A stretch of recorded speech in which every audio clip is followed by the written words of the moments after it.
क्या न्यायपालिका में डिजिटलीकरण हो सकता है? इसके पक्ष और विपक्ष के सारी बातों को समझेंगे। आइए शुरू करते हैं। सबसे पहले हम लोग समझेंगे कि न्याय बस एक क्लिक भर दूर है। ये कैसे संभव है? मतलब मोबाइल में जैसे आप क्लिक करके बहुत सारे वीडियो देख लेते हो, उस तरह क्या न्यायालय में जस्टिस हो सकता है? यह एडिटोरियल 28 तारीख को 5वां महीना 2022 को इंडियन एक्सप्रेस में प्रकाशित जस्टिस एक क्लिक अवे लेख पर आधारित है। इसमें न्याय के वितरण के लिए डिजिटल विधियों को अपनाए जाने की आवश्यकता और इससे संबंधित चुनौतियों के बारे में चर्चा की गई है। चलिए शुरू करते हैं। देखिए, सबसे पहले इसके संदर्भ में हम लोग बातों को समझेंगे। कोविड-19 प्रतिबंधों के भारतीय न्यायालयों के डिजिटलीकरण को उल्लेखनीय प्रोत्साहन दिया गया है। जब कोविड-19 आया था, तब देखा गया था कि सभी जगह ताला लग गया था, सब तरफ पाबंदियाँ लग गई थी, बाहर घर से भी बाहर आप निकलते थे तो उसमें भी रोक था। तो उस समय पर डिजिटल कैसे किया जाए ताकि कोर्ट का काम भी ना रुके, उसके संदर्भ में सर्वोच्च न्यायालय और उच्च न्यायालयों के अग्रणीय कदम के साथ न्यायपालिका के आवश्यक मामलों के लिए ई फाइल व्यवस्था को अपनाया और वीडियो कॉन्फ्रेंसिंग के माध्यम से मामलों की लगातार सुनवाई की गई। भारतीय न्यायपालिका के लिए डिजिटलीकरण लंबित मामलों की बड़ी संख्या को कम करने और दशक पुराने दस्तावेजों को संरक्षित करने का एक सुनहरा अवसर प्रस्तुत करता है। इसलिए यह आवश्यक है कि डिजिटल तकनीक के उपयोग पर विचार किया जाए ताकि इसकी क्षमता का विशेष रूप से कोर्ट रिकॉर्ड और डिजिटलीकरण मामलों की ई फाइल एवं वर्चुअल सुनवाई और न्यायालय की कार्यवाही की लाइव स्ट्रीमिंग के संदर्भ में बेहतर उपयोग किया जा सके। न्यायपालिका में प्रौद्योगिकी का आगमन, इसका मतलब टेक्नोलॉजी कैसे न्यायपालिका में आ सकता है, यह कब से शुरू हुआ था? ऐसा नहीं है कि जब कोविड-19 आया उसके बाद से ऐसा सोचा जा रहा है। कई दशक पहले से ये बात चर्चा में रही है। भारतीय न्यायालय प्रशासन के क्षेत्र में ई गवर्नेंस का आरंभ 1990 के दशक के अंत में ही हो गया था, लेकिन सूचना और प्रौद्योगिकी अधिनियम 2000 के अधिनियम के बाद इसमें विशेष तेजी आई है। 21वीं सदी के आरंभ के साथ कोर्ट रिकॉर्ड के डिजिटलीकरण और देश भर में ई कोर्ट स्थापित करने पर ध्यान केंद्रित किया गया। वर्ष 2006 राष्ट्रीय ई गवर्नेंस योजना नेशनल ई गवर्नेंस प्लान के एक भाग के रूप में ई कोर्ट लॉन्च किए गए। इसके साथ ही न्यायालयों के डिजिटलीकरण के लिए कौन कौन से कदम उठाए गए हैं, आइए देखते हैं। इलाहाबाद उच्च न्यायालय इस संबंध में एक मार्गदर्शक उदाहरण है। इलाहाबाद उच्च न्यायालय के मुख्य न्यायाधीश के रूप में न्यायमूर्ति डी.बी. चंद्रचूड़ ने एक वर्ष में लगभग 1 करोड़ केस फाइलों के डिजिटलीकरण के लिए एक परियोजना की संकल्पना की ओर पहल की। कृष्णवेनी नगम बनाम हरीश नागम वर्ष 2017 मामले में सर्वोच्च न्यायालय ने वीडियो कॉन्फ्रेंसिंग के माध्यम से वैवाहिक मामलों की सुनवाई को मंजूरी प्रदान कर दी थी। हालांकि यह निर्देशित अल्पकालिक ही रहा।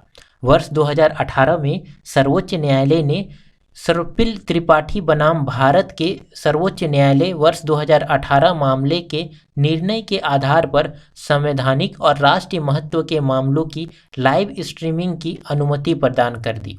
न्यायालय की कार्यवाही का लाइव स्ट्रीमिंग या सीधा प्रसारण पारदर्शिता और खुलापन सुनिश्चित करने की दिशा में एक कदम है। जुलाई 2021 में गुजरात उच्च न्यायालय अपनी कार्यवाही का सीधा प्रसारण करने वाला देश का पहला न्यायालय बन गया। ये ऑब्जेक्टिव क्वेश्चन में पूछा भी गया है कि कौन सा कोर्ट है जो सीधा प्रसारण या सीधा लाइव स्ट्रीमिंग के जरिए अपना न्याय दिया था, तो ये गुजरात ने उच्च न्यायालय था। ठीक है, आगे कर्नाटक, उड़ीसा, मध्य प्रदेश और पटना उच्च न्यायालय द्वारा इसका अनुकरण किया गया। साथ ही ई कोर्ट परियोजना के तृतीय चरण के लिए दृष्टिकोण पत्र मतलब विजन डॉक्यूमेंट फॉर फेज 3 जो था वो कोविड-19 महामारी के दौरान न्यायपालिका के डिजिटल अभाव को दूर करने के लिए पेश किया गया।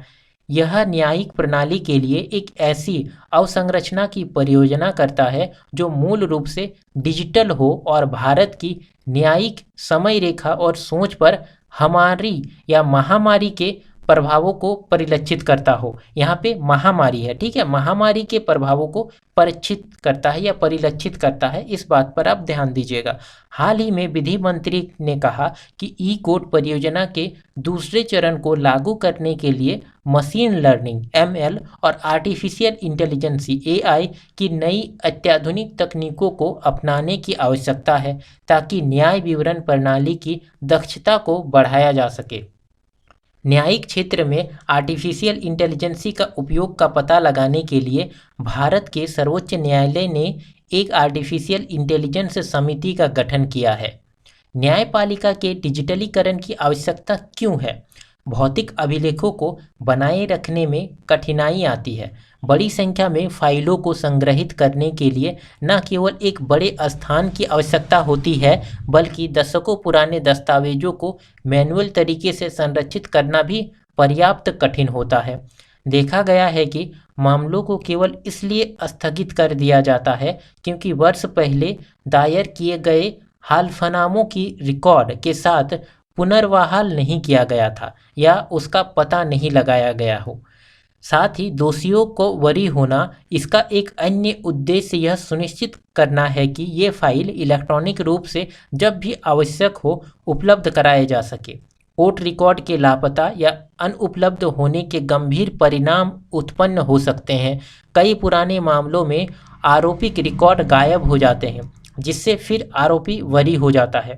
उत्तर प्रदेश राज्य बनाम अभयराज सिंह मामले में सर्वोच्च न्यायालय ने यह माना था कि यह कोर्ट रिकॉर्ड लापता हो जाते हैं और उसका पुनः निर्माण संभव नहीं हो तो न्यायालय दोष सिद्ध को रद्द करने के लिए बाध्य है।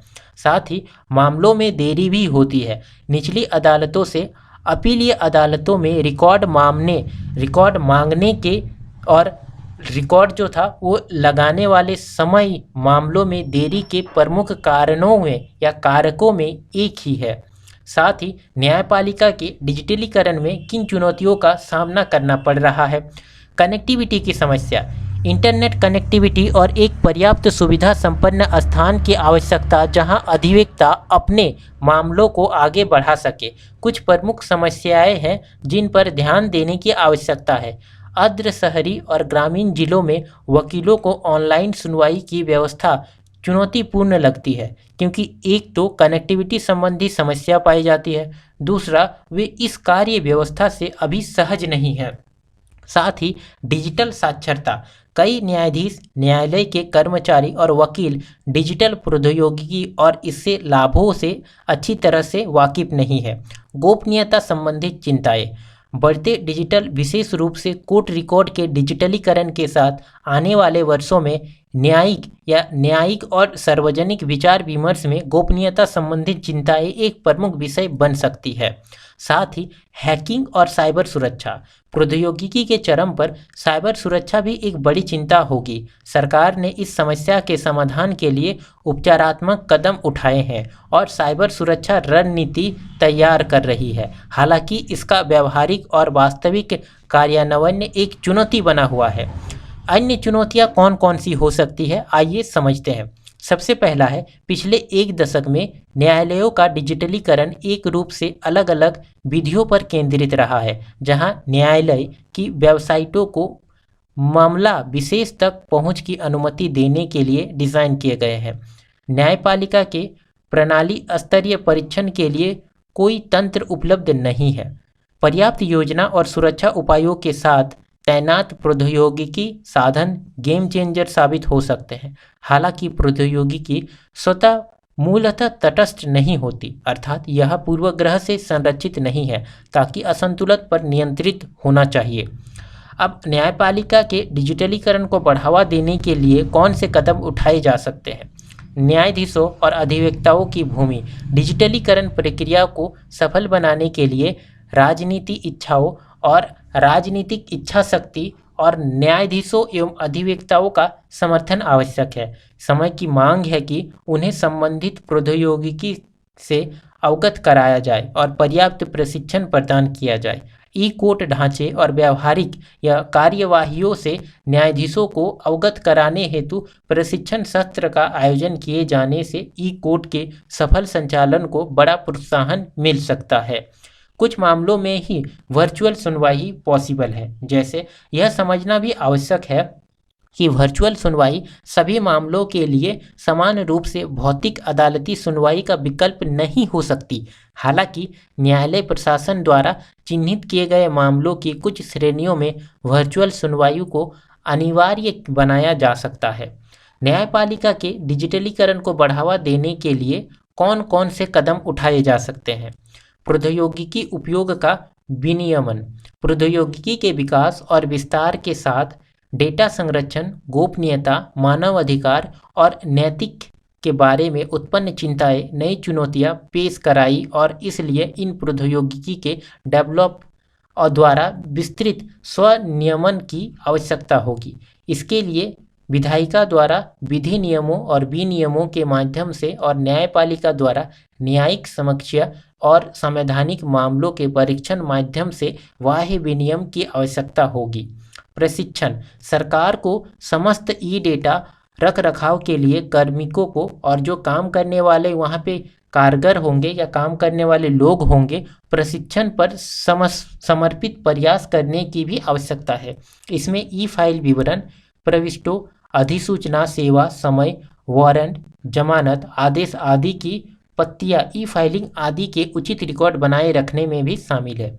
संगोष्ठी के माध्यम से न्यायपालिका में ई कोर्ट और प्रौद्योगिकी के बारे में जागरूक पैदा करने से सुविधाओं को प्रकाश में लाने में मदद मिल सकती है और इस तरह की पहल से व्यवस्था सरल बनाई जा सकती है।